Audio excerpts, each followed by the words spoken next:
मेरा तकरीर करने का वक्त आ गया। सामईन,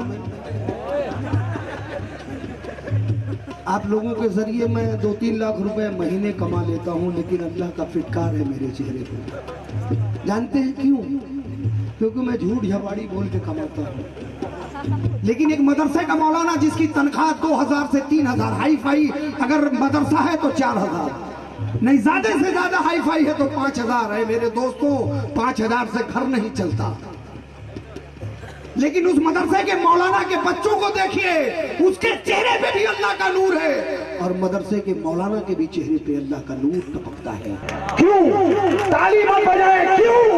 क्योंकि वो मौलाना मेरे बच्चों को अल्लाह रसूल की बातें बताता है, और मैं झूठ झपाड़ी बोल के 3 लाख कमाता हूँ। इसलिए फिटकार है। ऐ मेरे मोमिन भाइयों, ऐ मेरे दोस्तों, कसम खुदा की आप लोग उस मौलाना की तनख्वाह बढ़ाएं, अल्लाह आपको बढ़ाएगा, ये मेरा वादा है। नाजायज पैसे बंद करके एक घर से अगर 50-50 रुपए उस मौलाना को तकसीम करे, कसम खुदा की मौलाना की तनख्वाह बढ़ेगी, अल्लाह उसके बच्चों का पेट भरेगा, कसम खुदा की अल्लाह आपका पेट भरेगा, आपके बच्चों का।